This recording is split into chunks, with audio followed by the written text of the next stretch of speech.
Hi ವೀಕ್ಷಕರೇ, ಎಲ್ಲರಿಗೂ ನಮಸ್ಕಾರ. ಸಂಭವಾಮಿ 3.0 ಯೂಟ್ಯೂಬ್ ಚಾನಲ್ಗೆ ಸ್ವಾಗತ, ಸುಸ್ವಾಗತ. ನಮ್ಮ ಈ ಚಾನಲ್ಗೆ ನೀವು ಮೊದಲನೇ ಬಾರಿ ಬಂದಿದ್ದರೆ ದಯವಿಟ್ಟು ಸಬ್ಸ್ಕ್ರೈಬ್ ಮಾಡಿ ಹಾಗೂ ಬೆಲ್ ಐಕಾನ್ ಅನ್ನು ಒತ್ತಿರಿ. ಬಾಂಗ್ಲಾದೇಶ ಹಿಂಸಾತ್ಮಕ ಪ್ರತಿಭಟನೆಗೆ ಸಾಕ್ಷಿಯಾಗಿದೆ. ದೇಶದಾದ್ಯಂತ ವಿದ್ಯಾರ್ಥಿಗಳು ರಸ್ತೆಗೆ ಇಳಿದಿದ್ದು, ಈ ಹೋರಾಟದಲ್ಲಿ ಹಲವಾರು ಮಂದಿ ಸಾವನ್ನಪ್ಪಿದ್ದಾರೆ ಹಾಗೂ ದಿನದಿಂದ ದಿನಕ್ಕೆ ಇದು ಹೆಚ್ಚಾಗುತ್ತಿದೆ. ಬಾಂಗ್ಲಾದೇಶದ ವಿದ್ಯಾರ್ಥಿಗಳು ಈ ಹಿಂಸಾತ್ಮಕ ಪ್ರತಿಭಟನೆಯನ್ನು ಮಾಡುತ್ತಿರುವುದಾದರೂ ಏಕೆ? ಇದಕ್ಕೆ ಕಾರಣವೇನು? ವೀಕ್ಷಕರೇ, ನಮ್ಮ ಭಾರತದಲ್ಲಿ SC/ST ಮೀಸಲಾತಿ ಇರುವಂತೆಯೇ ಬಾಂಗ್ಲಾದೇಶದಲ್ಲಿ ಸ್ವಾತಂತ್ರ್ಯ ಹೋರಾಟಗಾರರ ಮೀಸಲಾತಿ ಇದೆ. 30% ಉದ್ಯೋಗ ಹಾಗೂ ಶಿಕ್ಷಣಕ್ಕೆ ಈ ಮೀಸಲಾತಿ ನೀಡಲಾಗಿದೆ. ಬಾಂಗ್ಲಾದಲ್ಲಿ ನಿರುದ್ಯೋಗ ಹೆಚ್ಚಾಗುತ್ತಿರುವ ಕಾರಣ ಈ ಕೋಟಾ ರದ್ದು ಮಾಡಬೇಕೆಂದು ಆಗ್ರಹಿಸಿ ವಿದ್ಯಾರ್ಥಿಗಳು ದೇಶದಾದ್ಯಂತ ಪ್ರತಿಭಟನೆಯನ್ನು ಆರಂಭಿಸಿದ್ದಾರೆ. ಬಾಂಗ್ಲಾದೇಶ ಪ್ರಧಾನಿಯಾಗಿದ್ದ ಶೇಖ್ ಹಸೀನಾರವರು ಅವಾಮಿ ಲೀಗ್ ಪಕ್ಷದ ಬೆಂಬಲಿಗರ ಅನುಕೂಲಕ್ಕಾಗಿ ಈ ಮೀಸಲಾತಿ ಕೋಟಾ ಮಾಡಿಕೊಂಡಿದ್ದಾರೆ. ಹೀಗಾಗಿ ಈ ಮೀಸಲಾತಿ ವ್ಯವಸ್ಥೆಯು ರದ್ದಾಗಬೇಕೆಂದು ವಿದ್ಯಾರ್ಥಿ ಸಂಘಟನೆಗಳ ಆಗ್ರಹವಾಗಿದೆ. ಬಾಂಗ್ಲಾದೇಶದ ಸ್ವಾತಂತ್ರ್ಯಕ್ಕಾಗಿ ಅವಾಮಿ ಲೀಗ್ ಹೋರಾಟ ಮಾಡಿತ್ತು ಹಾಗೂ ಇಂದಿಗೂ ಇದೇ ಪಕ್ಷದ ಬೆಂಬಲಿಗರಿಗೆ ಮೀಸಲಾತಿ ಸಿಗುತ್ತಿದ್ದು, ಇದು ಬದಲಾಗಿ ಎಲ್ಲರಿಗೂ ಅವಕಾಶ ಸಿಗಬೇಕೆಂದು ವಿದ್ಯಾರ್ಥಿಗಳು ಆಗ್ರಹಿಸಿ ಪ್ರತಿಭಟನೆಯನ್ನು ಆರಂಭಿಸಿದರು. ನಂತರ ನೋಡುತ್ತಲೇ ಈ ಪ್ರತಿಭಟನೆ ಹಿಂಸಾತ್ಮಕ ರೂಪವನ್ನು ತೆಗೆದುಕೊಂಡಿತು.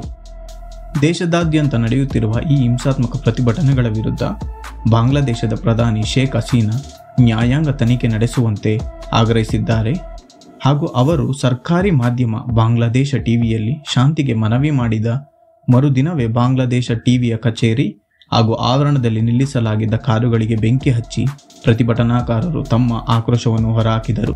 ಸುಮಾರು 70ಕ್ಕೂ ಹೆಚ್ಚು ವಾಹನಗಳಿಗೆ ಮತ್ತು ಕಚೇರಿಯ ಕಟ್ಟಡಕ್ಕೆ ಬೆಂಕಿ ಹಚ್ಚಲಾಗಿತ್ತು. ಈ ನಂತರ ಪ್ರತಿಭಟನೆ ನಡೆಸುತ್ತಿರುವ ವಿದ್ಯಾರ್ಥಿಗಳ ಸಂಘದ ಜೊತೆ ಮಾತುಕತೆಗೆ ಸರ್ಕಾರವು ಸಿದ್ಧವಿದೆ ಎಂದು ಕಾನೂನು ಸಚಿವ ಅನಿಹುಲ್ ಹಕ್ ಹಾಗೂ ಶಿಕ್ಷಣ ಸಚಿವ ಮೊಹಿಬುಲ್ ಹಸನ್ ಚೌಧರಿ ತಿಳಿಸಿದರು. ಈ ಹಿಂಸಾಚಾರದ ಬಳಿಕ ಢಾಕಾದ ಬೀದಿಗಳು ಸ್ಮಶಾನದಂತಾಗಿತ್ತು. ವದಂತಿ ಹರಡದಂತೆ ಮೊಬೈಲ್ ಹಾಗೂ ಇಂಟರ್ನೆಟ್ ಸೇವೆಗಳನ್ನು ಕಡಿತಗೊಳಿಸಲಾಗಿತ್ತು. ಅಲ್ಲಿ ನೆಲೆಸಿರುವ ನಮ್ಮ ಭಾರತೀಯರಿಗೆ ಜಾಗರೂಕತೆಯಿಂದ ಇರುವಂತೆ ಹಾಗೂ ಸುತ್ತಮುತ್ತಲು ಪ್ರದೇಶಗಳ ಓಡಾಟವನ್ನು ಸಾಧ್ಯವಾದಷ್ಟು ಕಡಿಮೆ ಮಾಡುವಂತೆ ಭಾರತೀಯ ಹೈಕಮಿಷನ್ ಸೂಚಿಸಿತ್ತು. ದಿನದಿಂದ ದಿನಕ್ಕೆ ಪ್ರತಿಭಟನೆ ತೀವ್ರ ಸ್ವರೂಪ ಪಡೆದುಕೊಂಡಿದ್ದು, ಪರಿಸ್ಥಿತಿ ನಿಯಂತ್ರಿಸಲು ಸರ್ಕಾರ ಖಂಡಲಿಗೊಂಡು ಆದೇಶ ಹೊರಡಿಸಿತು ಹಾಗೂ ದೇಶದ ಅನೇಕ ನಗರಗಳಲ್ಲಿ ನಿಷೇಧಾಜ್ಞೆ ಹೇರಲಾಯಿತು. ಈ ಮಧ್ಯೆ ಬಾಂಗ್ಲಾದಿಂದ 1,000ಕ್ಕೂ ಹೆಚ್ಚು ಭಾರತೀಯ ವಿದ್ಯಾರ್ಥಿಗಳನ್ನು ಸುರಕ್ಷಿತವಾಗಿ ಭಾರತ ದೇಶಕ್ಕೆ ಮರಳಿ ಕರೆತರಲಾಯಿತು. ಬಾಂಗ್ಲಾದಲ್ಲಿ 15,000ಕ್ಕೂ ಹೆಚ್ಚು ಭಾರತೀಯರಿದ್ದು, ಆ ಪೈಕಿ 8,500 ವಿದ್ಯಾರ್ಥಿಗಳಿದ್ದಾರೆ. ಈ ಪ್ರತಿಭಟನೆಯಾದ ಬಳಿಕ 4,000 ವಿದ್ಯಾರ್ಥಿಗಳು ಸಂಪರ್ಕದಲ್ಲಿದ್ದು, ಸುರಕ್ಷಿತವಾಗಿ ಭಾರತಕ್ಕೆ ಮರಳಿಸಲು ಕ್ರಮ ಕೈಗೊಳ್ಳಲಾಗುವುದು ಎಂದು ಬಾಂಗ್ಲಾದೇಶದ ವಿದೇಶಾಂಗ ಇಲಾಖೆಯ ಅಧಿಕಾರಿಗಳು ತಿಳಿಸಿದ್ದಾರೆ. ಮನವಿಯ ಮೇರೆಗೆ ನೇಪಾಳ ಮತ್ತು ಭೂತಾನ್ ವಿದ್ಯಾರ್ಥಿಗಳಿಗೆ ಭಾರತದ ಮೂಲಕ ಸ್ವದೇಶಕ್ಕೆ ಮರಳಲು ಅವಕಾಶವನ್ನು ನೀಡಲಾಗಿದೆ.